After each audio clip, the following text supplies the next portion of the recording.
I'm Michael Smerconish in Philadelphia. We have international breaking news. First out of Kyiv, President Zelensky and European leaders are calling for a 30-day truce with Russia starting on Monday. And we've also just learned of a ceasefire between Pakistan and India. CNN international diplomatic editor Nick Robertson is in Islamabad. CNN chief global affairs correspondent Matthew Chance is in New Delhi, India. And CNN chief international security correspondent Nick Payton Walsh is in Kyiv. We'll start with Nick Payton Walsh in Kyiv. Nick, tell us how this all unfolded. Important to stress, this is a seismic moment in the largest land war in Europe since the 40s.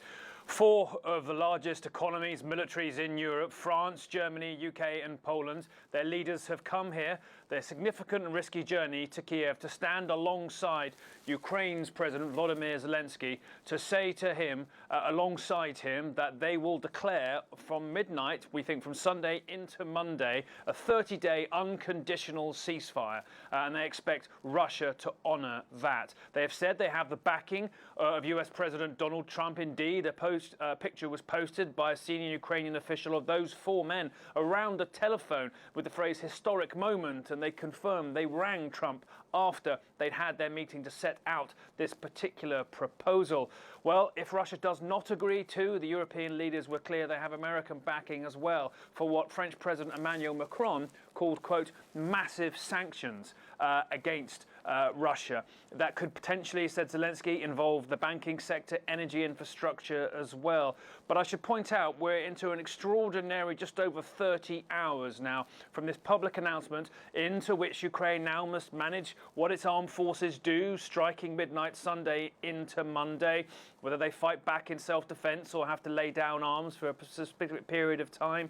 We also are hearing that the United States is going to be assisting, if not partially in control of the monitoring of this ceasefire, so they'll have to upscale that capability exceptionally quickly with great quality and quantity to cover the hundreds of kilometres of front line that's exceptionally violent at the moment. So a lot to do till, but also most importantly, they have to hear from Moscow, who in the past have said that they would potentially support this in theory, but they wanted certain nuances to be answered. That really was called out today by these European leaders as a form of procrastination. They essentially want an answer now, or there will be consequences. But here's what Ukraine's President Volodymyr Zelensky had to say. We've agreed that since Monday, 12th of May, a full and unconditional ceasefire must start for at least 30 days. We together demanded from Russia. We know that the United States support us in this. The unconditional ceasefire means no conditions. An attempt to put any conditions is signaling intention to drag out the war and undermine diplomacy. It's an exceptionally high-stakes moment. I should remind people that we are, in theory, still in the middle of a Russian unilateral ceasefire, which they declared, their critics say, to essentially make the victory parade we saw on Friday in Moscow go more smoothly. Ukraine says that's been violated hundreds of times. We've seen some of it ourselves near the front lines. That essentially, that ceasefire will be extended by this 30-day proposal to which Russia has yet to clearly respond in any particular way. Look, ultimately, I think this is a way of trying for the Europeans to seize the initiative here, to be sure they don't lose the attention or focus or passion of the White House in trying to get a peace here. Trump is on board this particular initiative, and potentially, indeed, if it does fall apart, like some critics of Russia's military policy here say, there are many suggestions they are simply reinforcing and building up for future offensives rather than contemplating slowing things down. But that will at least be clear in terms of evidence for the Trump administration. But an exceptionally high-stakes moment here for this war. They're calling a very short time frame for something that really hasn't been attempted before. A lot of political onus on these European leaders now. They're promising significant assistance for Ukraine if Russia does indeed violate this. And we're into a new chapter in this now 3-year war. Michael? Nick Payton Walsh, thank you for the report from Kyiv. Our fingers are crossed. Let's go now to Nick Robertson in Islamabad. Nick, what's the latest? Yeah, I was just talking to a source who was literally in the room where it happened, where Secretary of State Marco Rubio, I was told, played a massive role in bringing about this ceasefire, a ceasefire that on multiple times today and even yesterday, because it was in the works yesterday, perhaps over the last 48 hours, as we've been reporting, Pakistan was sort of on a military pause to give a window for diplomacy. What I understand from this source is that that was blown out of the window early this morning when India attacked 3 air bases, one of them here in the capital, just on the outskirts of the capital.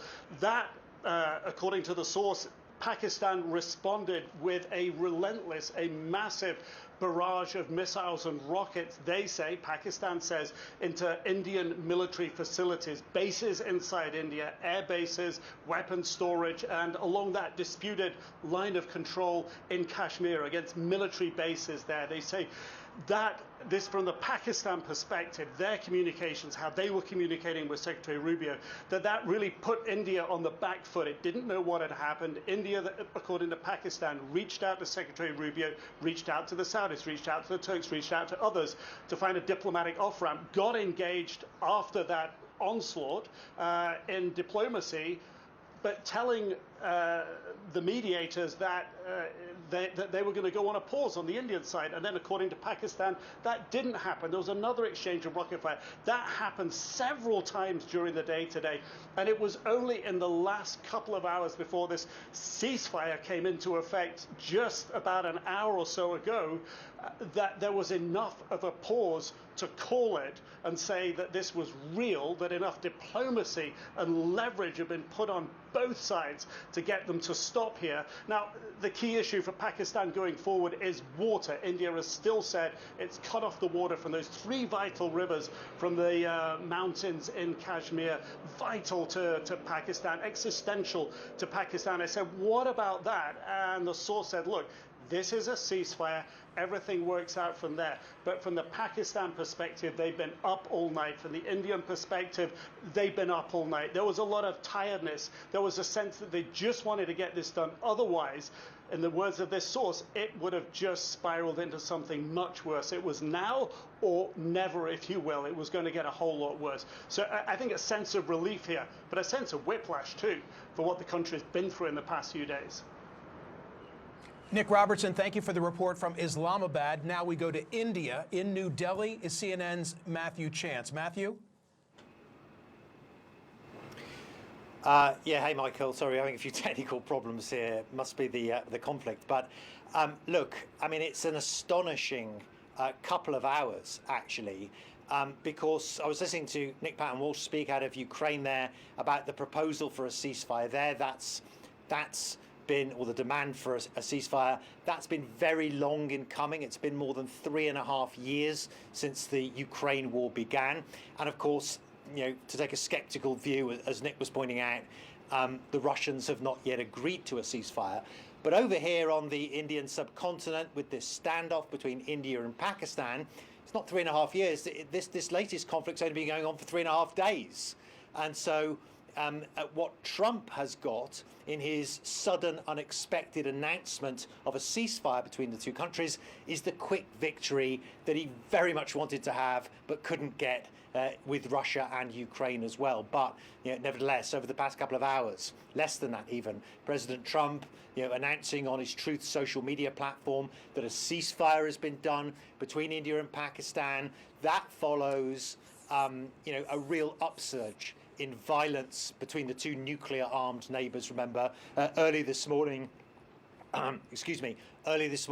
India launched unprecedentedly deep attacks inside Pakistan, airstrikes on Pakistani military bases, the deepest inside the country that India has struck for decades, really since the war between the two countries back in 1971. So extremely serious escalation there that led to a furious Pakistani response. They struck dozens of targets, not just in the disputed territory of Kashmir, but elsewhere in India as well.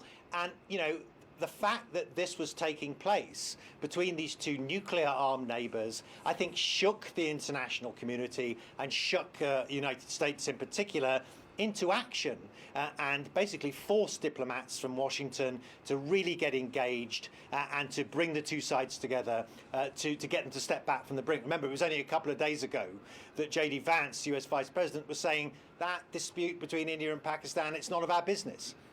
Those were the words he literally said. And what we now understand from the Secretary of State, Marco Rubio, is that actually there's been a day of intensive negotiations involving him and J.D. Vance speaking to the leadership and the military leaders on both sides of the divide in India and Pakistan, finally getting them to talk and to agree to step back from the brink. Now, there's going to be more talks to finalise this ceasefire, but you know, it seems that for the moment, the threat of a spiralling, escalating conflict between these two countries, India and Pakistan, thankfully has receded, Michael. Matthew Chance, thank you for the report from New Delhi. Joining me now to react to all of this breaking news, CNN senior military analyst Admiral James Stavridis, former Supreme Allied Commander of NATO, partner at the Carlyle Group, a global investment firm. He's also an accomplished author. His latest achievement, The Admiral's Bookshelf. Admiral Stavridis, can I say at the outset, it's a day like today that makes me appreciate CNN because of the footprint and the ability to so quickly go from Kyiv to Islamabad to New Delhi and to cover all of this, dare I say, very promising breaking news. Can we begin with Ukraine and Russia and talk about the prospect of what Moscow will now do? Let's just stop for a minute and say how rare is it you and I both show up with smiles on our face to talk about the international system. It's true. Yeah, and up front, I would score this as positives for the Trump administration, who have put pressure in both these situations, evidently, according to recent reporting. In terms of your question, I think with 70% likelihood, the pressure is now truly on Moscow for the first time since the Trump administration came into office. And I think Putin is realizing his strategy of simply playing rope-a-dope back and forth, is not going to work. The 30% that makes me less encouraged is the fact that Putin is coming off a big deal 4-day visit with President Xi. Could we now be seeing Russia, China align with the United States and Europe align, turning Ukraine into perhaps the ultimate proxy war between those two sides? Let's hope not. And let's be hopeful on this morning that Putin will wake up and smell the tea, so to speak, and take this ceasefire deal. We all remember that Oval Office meeting between President Zelensky and President Trump and J.D. Vance, the Vice President of the United States, and how that all turned out. The perception of many was that President Trump had been heavy-handed with President Zelensky, so too J.D. Vance. But in the reporting today, it seems as if the administration, the Trump administration, is sending a very deliberate message to Moscow to say to Putin, we're on board with the EU and with Ukraine. The ball's in your court. But if you don't take this deal now, there will be repercussions. That's exactly right. And that would be additional sanctions, possibly secondary sanctions, putting sanctions on anybody who even does business with Russia. All that could have a crippling effect ultimately on a Russian economy that's already simply on a war footing. So there are levers, there are cards to play. I'm glad to see the Trump administration using them. And final thought here, Michael, I think Putin, his military losses of troops are also going to be a factor in this thing. And last thought, look at the pictures of those European leaders kind of coming together. This is a good moment for Europe and its unity. That's a good thing for the United States as well. A final thought, Admiral Stavridis. One conflict that we're discussing is 3.5 years old. The other is only 3.5 days old. But I know from reading your recent piece at Bloomberg, you had some very serious concerns of the escalating situation between Pakistan and India. Speak to that, please. History was on our side here. India and Pakistan have gone to war with troops and tanks and border crossings 4 times in 50 years. They've had a whole series of these kind of back and forth military events, even in the last 10 or so years. They've always managed to find a way to climb down. according to our reporting here at CNN, which is quite exceptional, which we just heard, Marco Rubio, Secretary of State, I would say quite appropriately, was right in the middle of this. So history on our side, Secretary of State leaning in. Pretty good day for diplomacy, Michael. Nice to be able to have you here. Fingers are crossed. Two big breaking news stories that might really alter the world picture for the better. Thank you, Admiral Stavridis. Yeah, let me put one more point on it before we do all those high fives. Remember, 2 months ago, we had a ceasefire where? In Gaza between Hamas and Israel. That one's falling apart. Let's hope these two stay with us. I agree completely. Thank you, Admiral. Up ahead, if AI can do the work, should we even go to college? Should our kids even go to college, and why even pay for it? We discussed that and the growing popularity of trade schools. Then, of course, the news story of the week was the election of Pope Leo XIV, unexpected because many believed there would never be an American-born pope, especially at a time when the American president has so rankled global conventional norms. But maybe that's exactly why he was elected pope. Check out this headline from today's New York Times. An American pope emerges as a potential contrast to President Trump on the world stage. The story notes the differences between Pope Leo and President Trump, and then posits that some think that's exactly why he was selected by the College of Cardinals, as an antidote of sorts to Trump. Go to smirconish.com and vote on today's poll question. Was the election of Pope Leo XIV, an American, a deliberate choice meant to contrast with President Donald Trump? Don't forget to sign up for the newsletter while you're there for smirconish.com, for which Scott Stantis drew this.